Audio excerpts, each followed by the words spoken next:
Okay, let's go. Number 1. The alien petroglyphs of Toro Muerto, Peru. You are standing in the Peruvian desert, 217 miles southeast of Lima, in one of the driest places on Earth.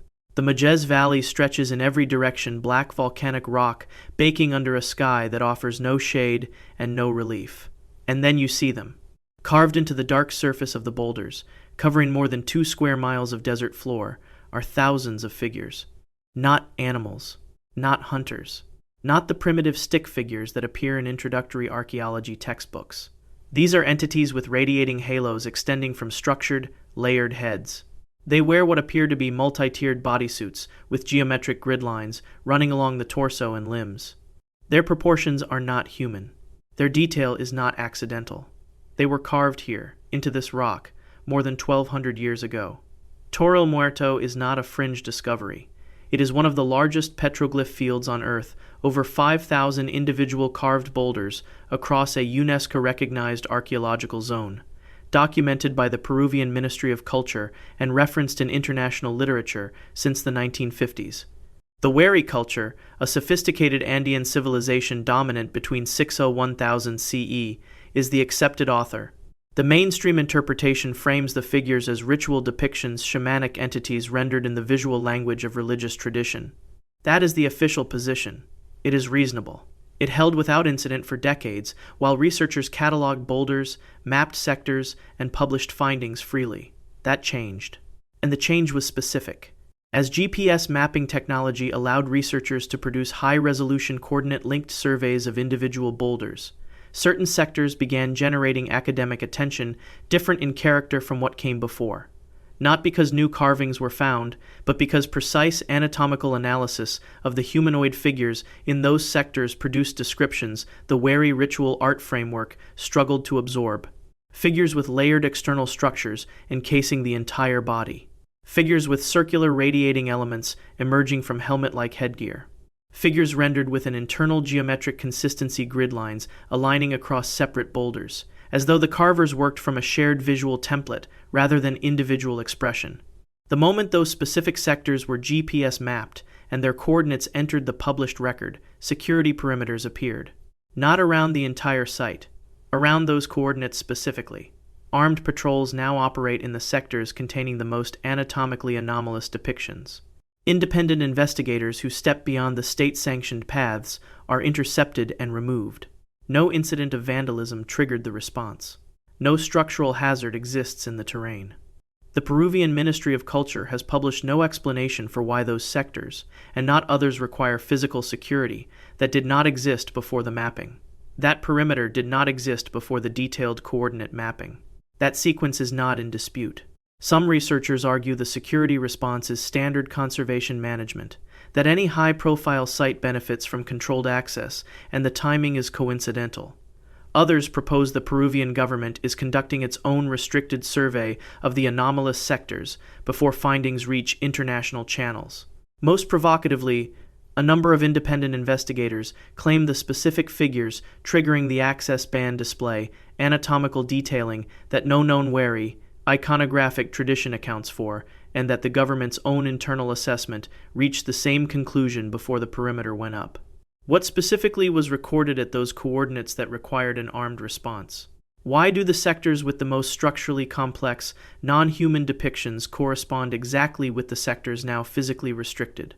Who made that determination, and on what evidentiary basis? And if the answer is simply conservation, why has that answer not appeared in any document the public can access? If one site with anomalous carvings warranted an armed perimeter, what explains thousands of massive stone structures, on the other side of the world structures, that an entire government will not permit anyone to excavate, guarded not by wardens but by a military blacklist that has held for 5 decades? Number 2. The Plain of Jars, Laos. You are standing on the Zengquang Plateau in northeastern Laos, at an elevation just above 3,300 feet, where the air is cooler than the lowlands and the landscape rolls in long pale waves toward the horizon. And then the jars begin. They emerge from the grass without warning, enormous stone vessels, some standing taller than a grown man, some wide enough to hold several bodies, distributed across the plateau in clusters that feel, despite their apparent randomness, intentional. The largest weigh 30 tons. They were carved from solid rock. There are thousands of them across more than 90 individual sites. Nobody knows who made them with certainty. Nobody knows why. And more than 100 of those sites are completely inaccessible, not because the terrain is impassable, but because a government decree has made approaching them a criminal act. The academic baseline is this. Iron Age funerary urns, dated between 500 BCE and 500 CE, produced by a culture that left almost no other physical trace. UNESCO granted the Plain of Jars World Heritage status in 2019. None of that is disputed. What is disputed is why more than a third of the sites remain under military-enforced access bans with no published archaeological justification attached to them. The official explanation is unexploded ordnance. Between 1964 and 1973, the United States dropped more tonnage on Laos than fell on all of Europe during the Second World War. The Zhengquang Plateau was among the most heavily targeted regions. Cluster munitions, delayed fuse bombs, undetonated shells, the danger is real, documented, and ongoing. The Mines Advisory Group has been clearing Laosian soil since 1994 and publishes annual reports tracking cleared acres and recovered munitions. The UXO explanation is not invented.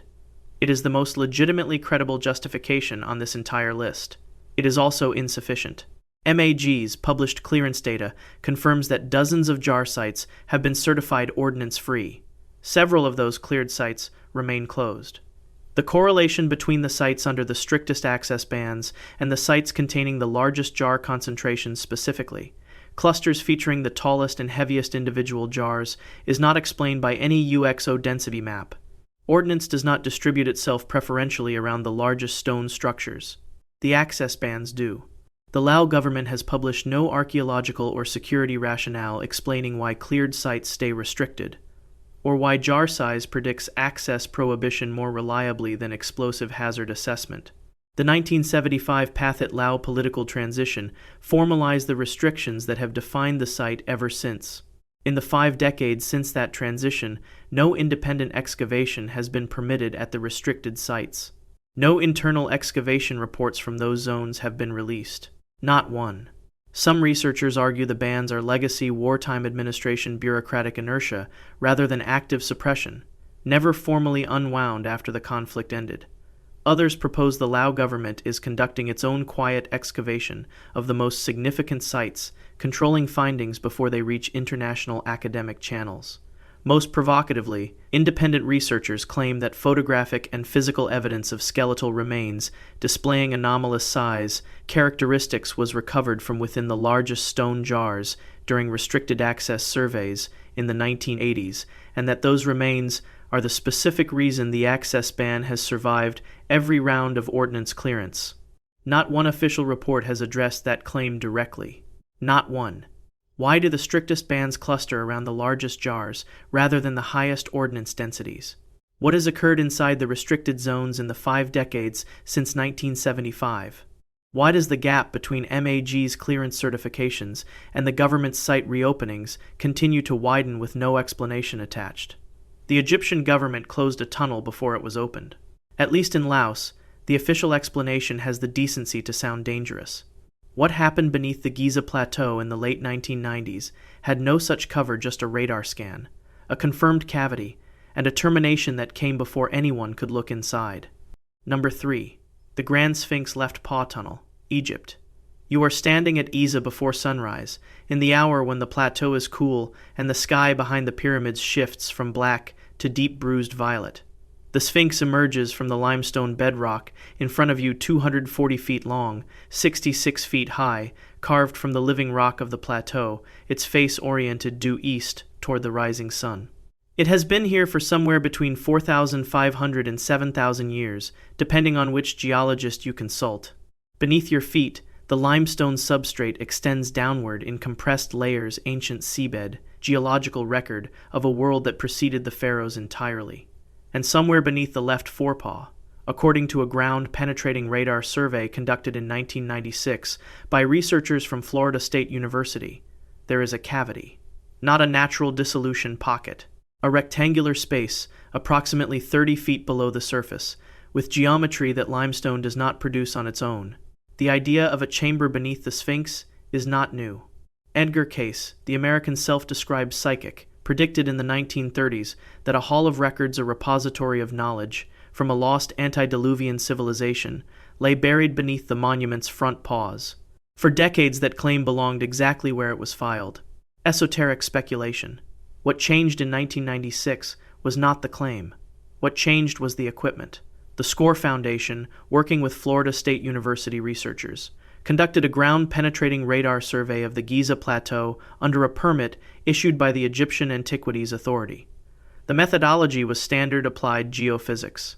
The results showed a significant artificial cavity beneath the left forepaw, rectangular in cross-section, approximately 30 feet deep, with walls too geometrically regular to result from natural karst dissolution. The findings were documented. They entered the record.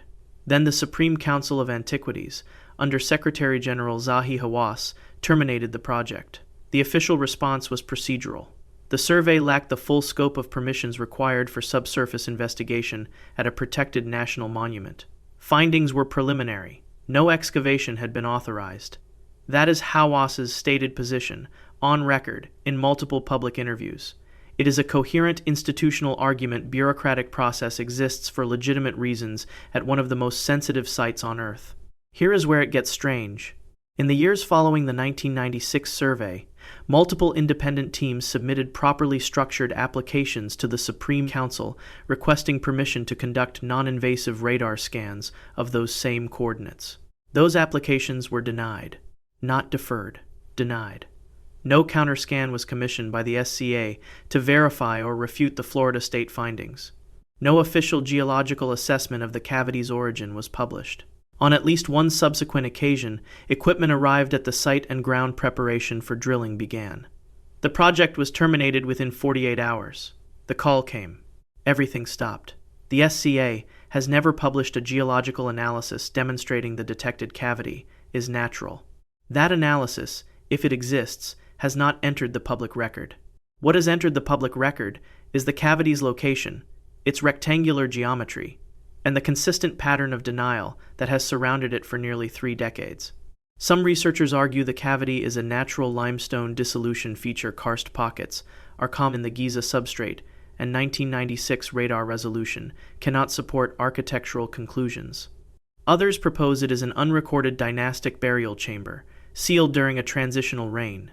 Most provocatively, researchers citing pre-dynastic Egyptian texts referencing a subterranean repository called the House of Hidden Knowledge argue that the chamber's dimensions correspond precisely to those descriptions and that the Egyptian state is aware of the correspondence. What the radar found has never been explained away. It has only been made inaccessible. What is inside that rectangular space 30 feet beneath the left forepaw? Why has no official counter-survey been published in 28 years? Who made the call that ended the drilling preparation, and what information preceded it? And if the cavity is demonstrably natural, why has proving that been less of a priority than preventing anyone from looking? France sealed its most famous cave and changed the official reason 3 times. Egypt has been more consistent. The answer has always been no, and the reason has always been procedure. What the procedure is protecting has never been specified. Number 4. Lascaux Caves, France. The Dordogne region of southwestern France sits above one of the densest concentrations of Paleolithic cave art on Earth. The limestone substrate here is riddled with natural cavities carved by ancient water systems over millions of years. And for tens of thousands of years, the people moving through this landscape used those chambers as something. Shelter, possibly. Ritual space, more likely.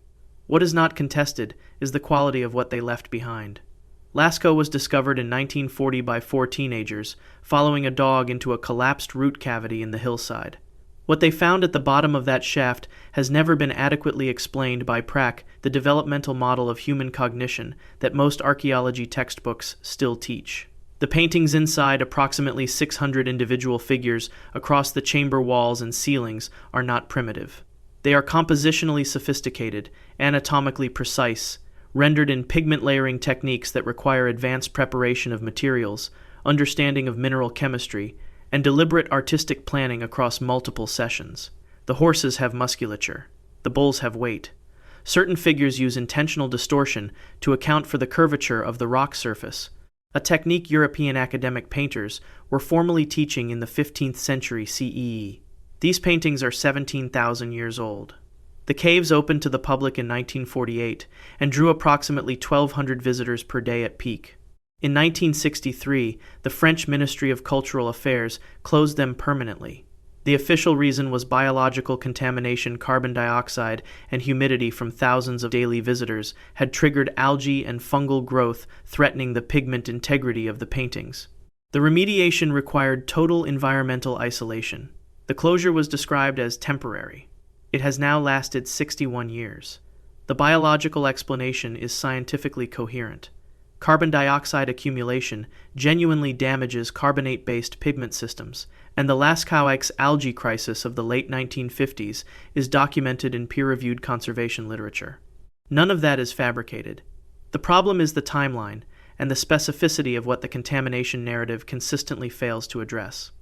3 different biological agents have been officially cited since 1963: cladosporium mold, white calcite deposits, then Ochroconocea lascauxensis, a black fungus not previously documented in any cave environment, identified in 2007. 3 different causes, 1 consistent outcome, and 1 detail the official sequence does not explain. Section 9 of the cave, the deepest accessible chamber, was sealed before the mold crisis was formally declared. The sealing timeline does not match the biological cause. In the years before closure, researchers working inside the deeper chambers documented what they described as non-animal, non-human figures, geometric composites, entities with disproportionate limb ratios rendered in a style inconsistent with the naturalistic animal paintings dominating the main halls. Those documentation reports entered institutional archives in the late 1950s and early 1960s. They have not been published in full. The researchers who filed them are dead. The archives holding them are administered by the French Ministry of Culture under a classification tier with no defined public release schedule. 3 separate research teams have applied since 2008 for limited access to the deeper chambers, not to the famous painted panels, but specifically to the coordinates referenced in those pre-closure reports. All 3 applications were denied on conservation grounds. Access requests targeting the main painted panels during the same period have occasionally been approved. The restriction is not uniform. It is targeted. Some researchers argue the total closure protects the paintings from any further biological disruption, and the targeted denials reflect elevated fragility in the deeper chambers. Others propose the French government's own fungicide treatments caused damage that official access would expose. Most provocatively, a number of archaeologists have argued that the astronomical configurations in the Lascaux paintings Pleiades, Orion's belt, arrangements that function as star maps constitute navigational knowledge, predating any accepted tradition by thousands of years, and that the deeper chambers contain additional configurations the official prehistoric timeline cannot accommodate. What is in the deeper chambers at Lascaux that warrants a different restriction tier than the chambers containing the most famous prehistoric paintings in existence? Why has 61 years of isolation failed to produce a complete publicly available photographic catalog of every surface? Why do the only access requests targeting the anomalous figure coordinates share the same outcome while other requests do not? Egypt's procedure never specified what it was protecting. France changes the reason and holds the answer constant. The next site never bothered with a reason at all. They simply arrived with concrete. Number 5. Gunung Padang, Indonesia. In 2011, a multidisciplinary research team led by geologist Danny Hilman Natawai of the Indonesian Institute of Sciences began applying ground-penetrating radar, seismic tomography, and core drilling to a terraced hilltop in West Java called Gunung Padang, a site previously classified as a modest megalithic structure of regional interest, noted in Dutch colonial survey records since 1914, but unremarkable in the global archaeological literature. The subsurface imaging that came back did not match a natural volcanic formation. Organized columnar stone arrangements appeared at depths of 10-23 and 49 feet below the surface geometric regularity at all 3 layers that soil formation processes do not produce. Core samples from the deepest drill points returned radiocarbon dates from organic material trapped in the construction matrix. Those dates came back at approximately 20,000 to 26,000 years before present. That figure is not a rounding error. If accurate, it predates the pyramids of Giza by more than 15,000 years and predates the accepted timeline for organized monumental construction, by a margin that requires fundamental revision of what we think we know about prehistoric civilization. Natavigaja's team published preliminary findings. Mainstream archaeology's response ranged from skepticism to dismissal, the standard institutional reaction to data that breaks a paradigm rather than confirms one. The Indonesian government's initial response was different. There was support, national attention, political capital, and the idea that Indonesia might contain the world's oldest pyramid. Excavation permits were issued. Drill rigs were positioned over the coordinates corresponding to the deepest void chambers identified in the seismic imaging. Then the government changed. A new administration took office in 2014. Within months, excavation permits for Gunung Padang were suspended. Funding was terminated. The drill rigs were removed. The Natavigaja team, operating under official government sanction, was told further access to the deep layers required a new review process. That review process has produced no new permits. The specific drilling coordinates targeting the deepest chambers have not been accessed since. In 2023, a peer-reviewed paper summarizing the full findings was published in the journal Archaeological Prospection. Within weeks, an organized campaign by senior archaeologists pressured the journal to attach an editorial note questioning the methodology. The paper was not retracted, the data held, but the institutional noise ensured mainstream coverage, treated the findings as disputed rather than significant. The basalt columns at 82 feet are rectangular. Natural basalt columns form in hexagonal clusters. That distinction is in the published geological record, and it is the finding that the moratorium most directly prevents anyone from investigating further. Some researchers argue the shutdown was budgetary, not suppressive. Funding politics and interagency disputes are mundane forces that slow research everywhere. Others propose the new administration was responding to nationalist concerns about foreign researchers accessing a site of potential national significance. Most provocatively, Natavigaja himself has stated publicly that political pressure, not scientific consensus, drove the closure. A named scientist making the suppression claim on the record, not a fringe theorist making it anonymously. The moratorium at Gunung Padang has now outlasted 2 additional presidential administrations. The deepest chamber's void spaces at 49 feet that the seismic data clearly shows have never been physically entered. No team has been permitted to look inside them. The moratorium specifies no conditions that would satisfy the review requirements and no timeline governing the process. The pattern emerging across these sites is not simply that they are restricted. The pattern is what, precisely, is restricted within them. At Toro Muerto, the anomalous sectors.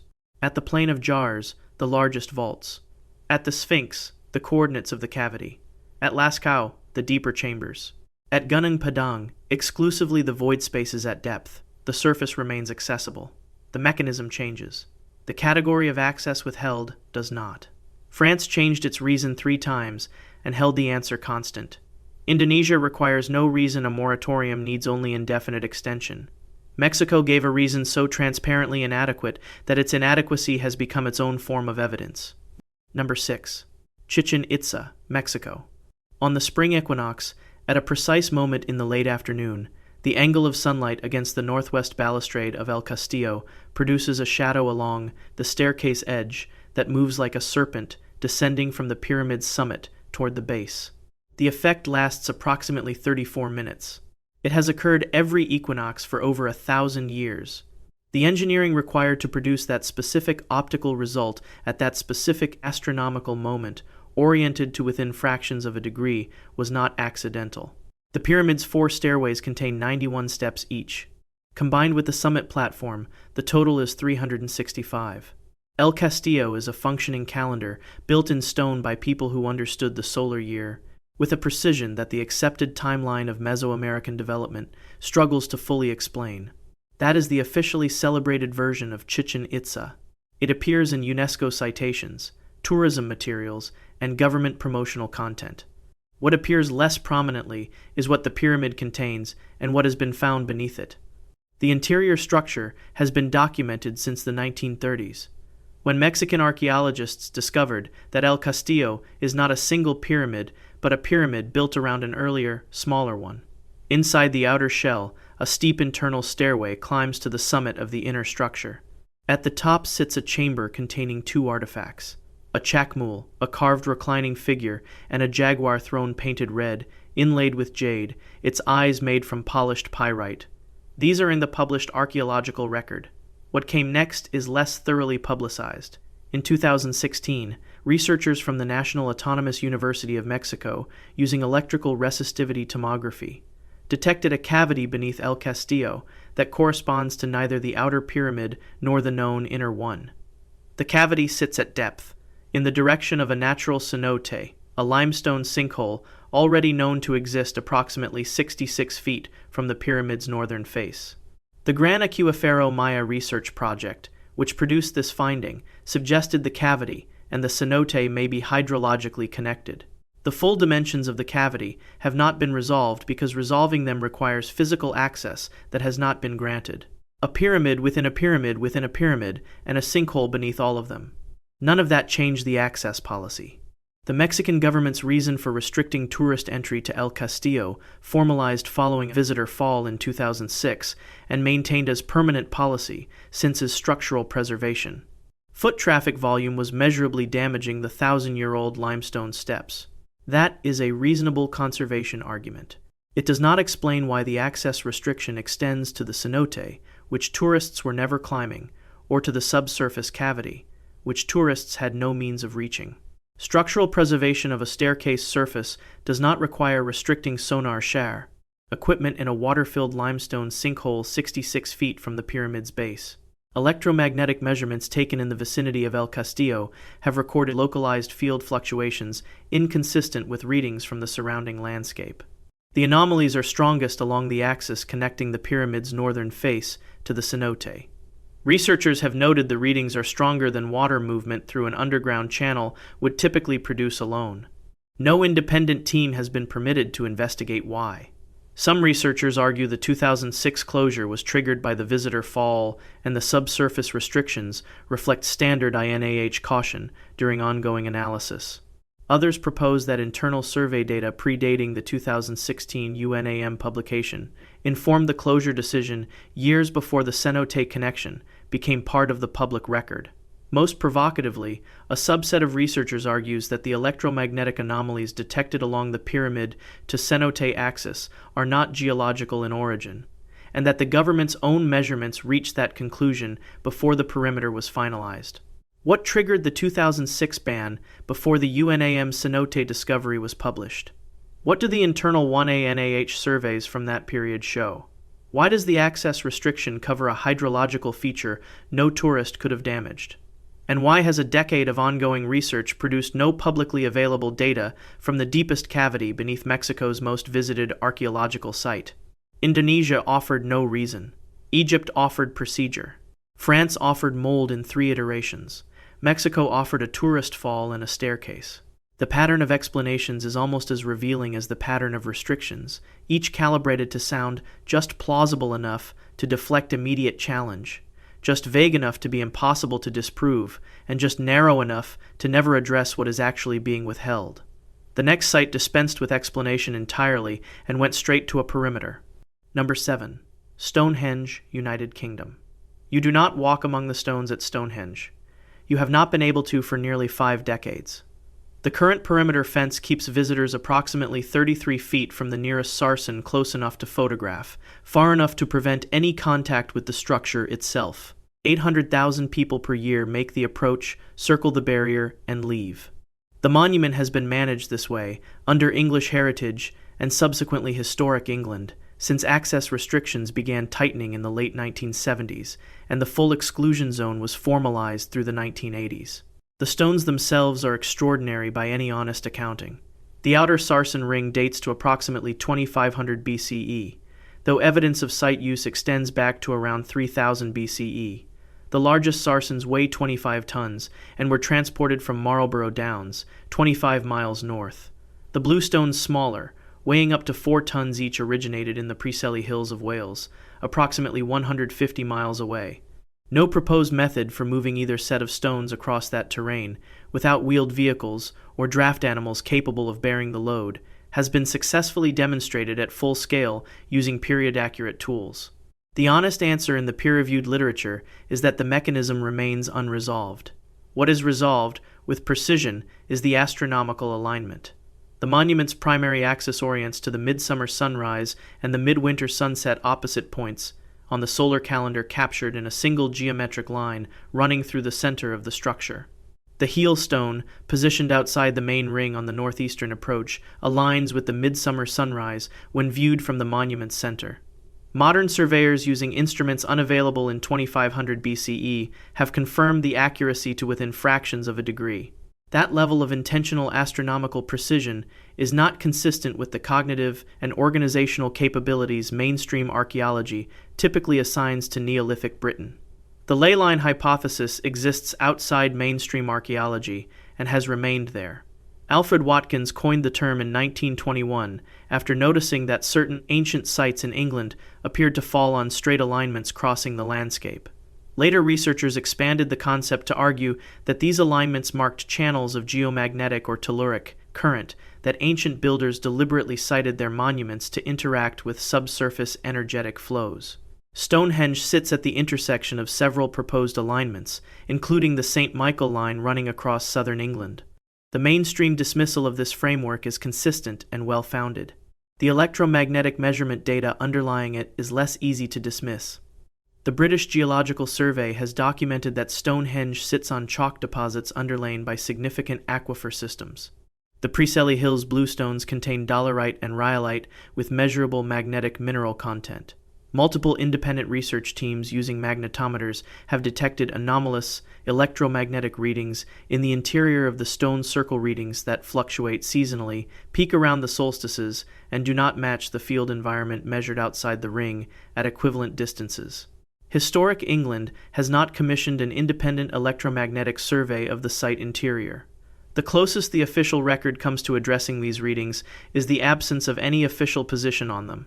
The Avebury Stone Circle, 25 miles north of Stonehenge, on the same proposed ley alignment and under the same historic England jurisdiction, allows visitors to walk freely among its stones. The access policy asymmetry between the two sites' same managing body, same legislative framework, opposite physical access outcomes has not been publicly explained. What the Stonehenge exclusion zone definitively prevents, beyond vandalism, is close-range measurement. Electromagnetic readings taken at the stone's surface, rather than from outside the fence, acoustic measurements of the interior space, ground contact readings within the ring, these are precisely the data categories the anomalous reading studies have identified as most significant. They are also precisely what the current restrictions make impossible to collect without special authorization that independent researchers have not obtained. Some researchers argue the perimeter is straightforward conservation erosion of the chalk substrate under high visitor volume is documented and real. Others propose the fence protects the site from the kind of damage photographically evidenced in the 1970s when tourists were recorded chipping stone surfaces. Most provocatively, researchers working on geomagnetic field studies argue that the specific geometry of the exclusion zone, extending 33 feet beyond the outer ring, rather than to its edge, is calibrated to prevent close-range field measurements rather than to protect the stones themselves. The fence is 33 feet beyond the stones. Erosion does not require 33 feet of clearance. The information gap the restriction creates sits exactly where the most relevant measurements would be taken. Britain at least maintains the appearance of a reason. The next site classified its suppression and poured concrete. Number 8. The underground labyrinth of Chavín de Huántar, Peru. At some point between 2000 and 2012, government workers entered the underground gallery network at Chavín de Huántar and began sealing it. Concrete was poured into corridor openings. Heavy iron grates were installed and locked at tunnel junctions. Sections of a subterranean labyrinth that had been accessible to researchers were made permanently inaccessible. No reopening timeline was provided. No reversible conservation intervention was attempted first. Concrete is not a conservation material. It is a termination material. Chavín de Huántar is a pre-Inca ceremonial complex in the Ancash highlands of Peru, approximately 155 miles north of Lima, dating to around 900 BCE, with some architectural phases extending to 1200 BCE. It was designated a UNESCO World Heritage Site in 1985. The above-ground architecture, large stone platforms, carved monolithic columns, iconographic friezes depicting composite jaguar eagle serpent figures rendered in recursive geometric patterns is documented extensively. The below-ground architecture is where the record becomes selective. Beneath the main temple platform runs a network of subterranean galleries. Narrow, precisely cut stone corridors arranged in a multi-level system covering an area significantly larger than the surface structure suggests. The walls are fitted stone producing near flat surfaces. The ceilings are corbelled. The ventilation system built into the gallery network produces directional airflow through the underground, complex channeled through the architecture in ways that regulate both temperature and sound propagation. That last detail is the one that generated the most specific research attention before the ceiling began. Stanford University's archaeological research program at Chavín, led by John Rick over several decades, documented that the gallery system produces significant acoustic distortion. Sound introduced at one point does not behave as it would in a simple enclosed corridor. It diffuses across multiple surfaces simultaneously, arrives from multiple directions with slight time delays, and at specific gallery junctions produces standing wave resonance frequencies that amplify rather than attenuate. The experience inside the galleries is described consistently by researchers who entered them as profoundly disorienting. Spatial perception becomes unreliable. Sound sources become impossible to locate. At resonant frequencies, the phenomenon is physically felt rather than simply heard. The working hypothesis among acoustic archaeologists is that the gallery system was deliberately engineered for ceremonial use, that Chavín priests use the acoustic environment to induce altered states of consciousness, states amplified by the concurrent use of psychoactive substances. San Pedro cactus, containing mescaline, grows abundantly in the region and has been used ceremonially in the Andes for at least 3,000 years. Iconographic evidence at Chavín depicts figures holding San Pedro stalks.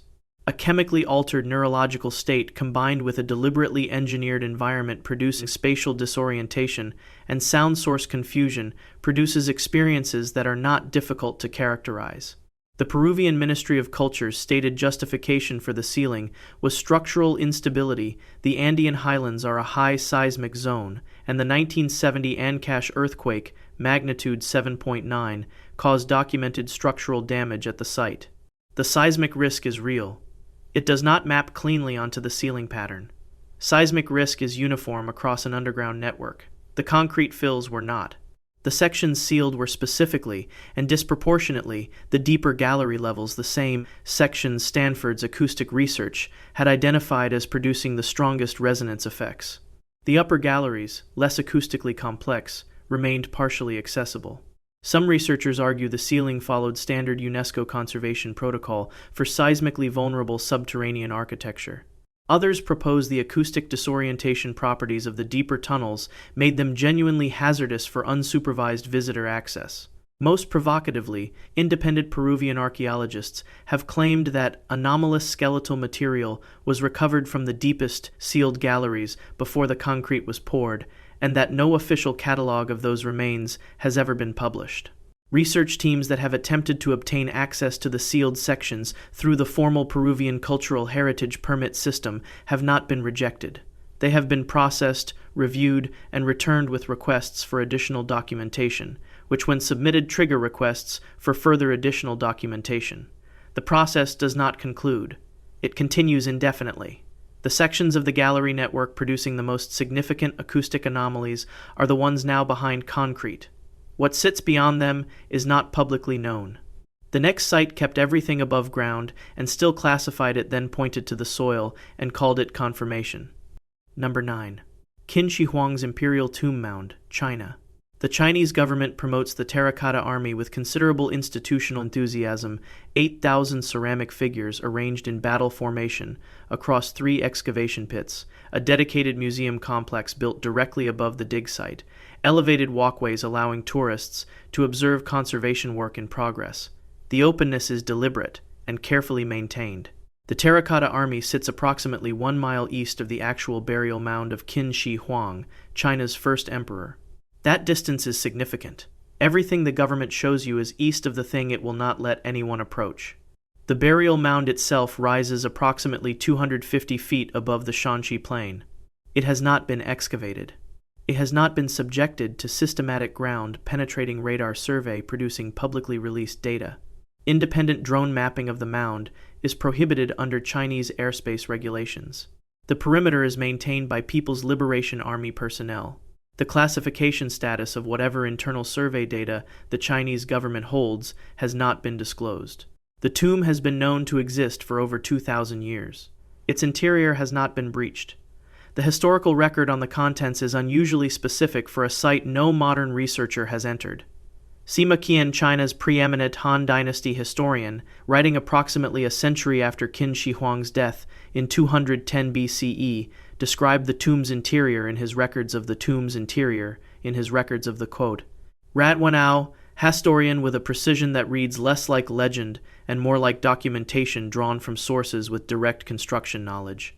According to Sima Qian, the burial chamber contains a three-dimensional representation of the Chinese Empire at scale rivers and seas rendered in flowing liquid mercury, the celestial map reproduced across the ceiling in precious stones, automated crossbow mechanisms triggered by any forced entry.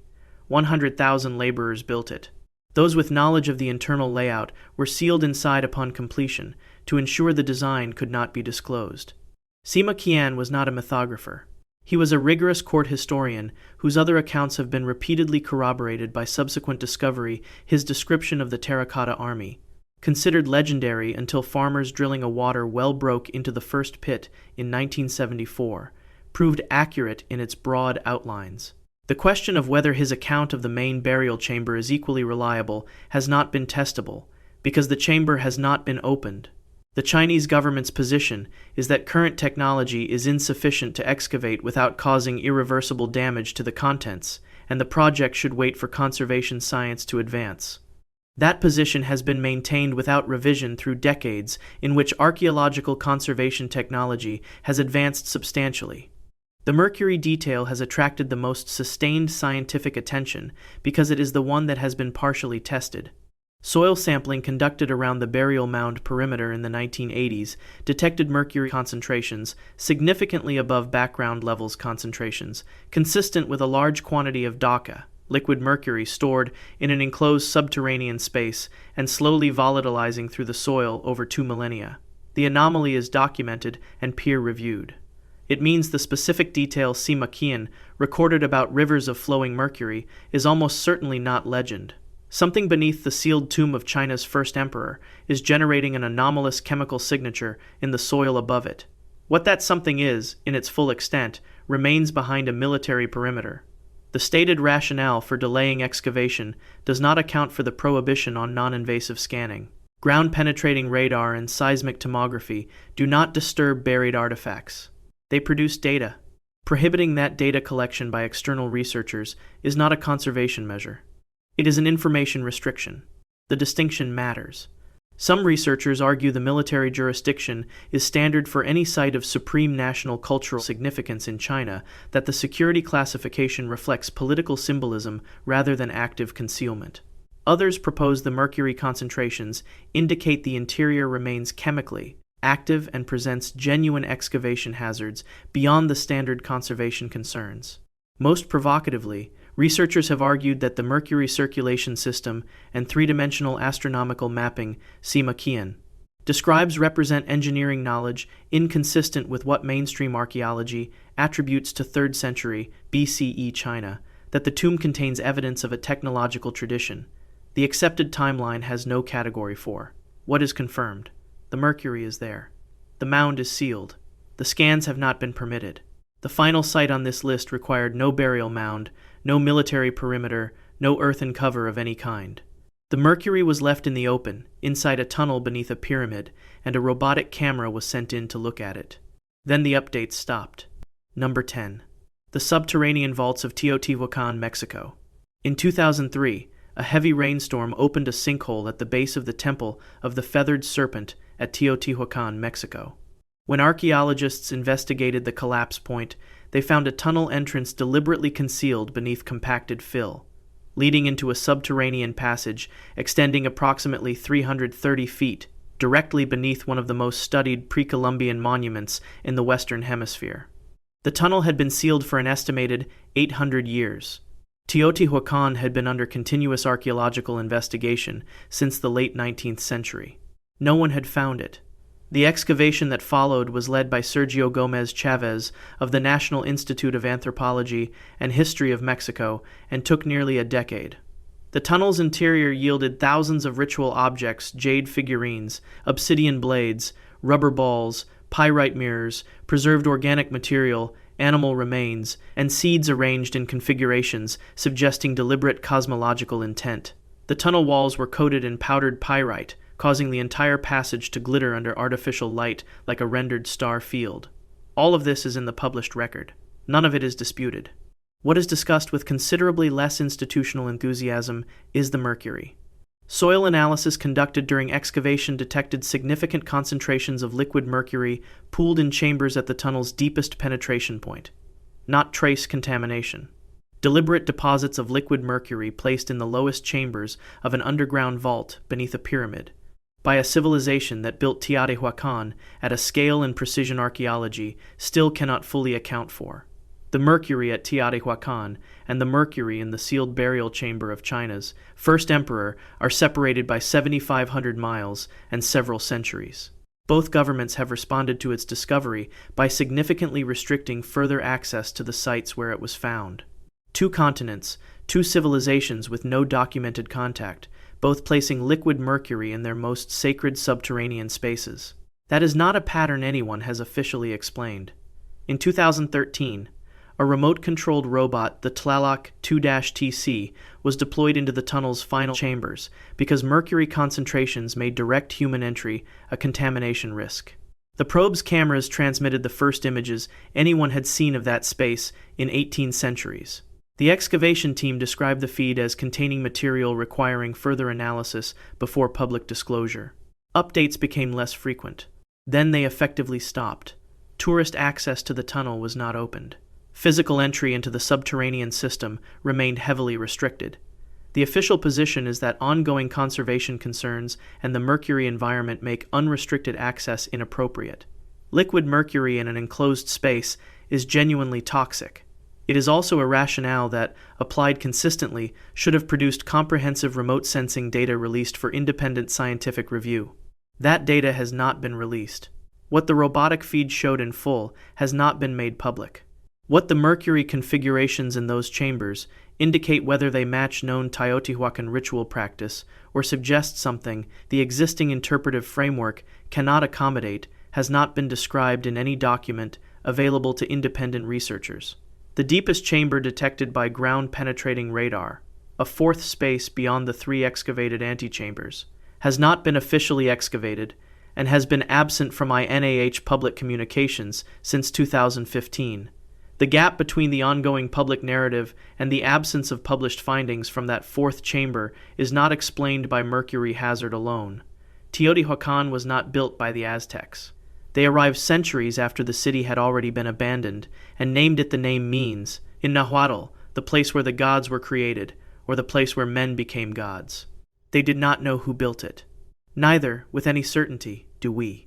Whoever built it oriented the entire city grid to an astronomical alignment requiring precise mathematical knowledge, placed liquid mercury in sealed underground chambers beneath their most significant pyramid, and then disappeared without leaving a written account of any of it. 10 sites, 10 shutdowns. Toro Muerto's armed perimeter around specific petroglyph coordinates. The Plain of Jar's military blacklist that outlasted the ordnance clearance. The Sphinx cavity that was confirmed and then made permanently inapproachable. Lascaux' sealed deeper chambers and the institutional archives with no release date. Gunung Padang's moratorium on the one drilling depth that mattered. Chichen Itza's subsurface restrictions that have nothing to do with limestone steps. Stonehenge's exclusion zone calibrated to prevent exactly the measurements researchers most need.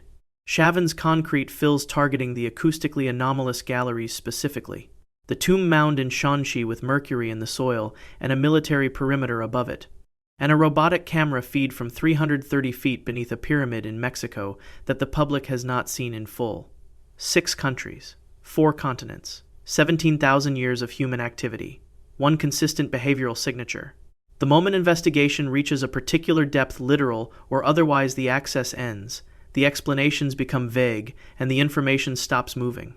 Whether that pattern reflects coordinated concealment or the independent instinct of separate governments to proper governments to control what they do not yet understand is a question the restrictions themselves make impossible to answer. Whatever is in the fourth chamber beneath Teotihuacan, it has been there for 18 centuries. The question is not whether it will eventually be found. The question is whether the finding will be shared.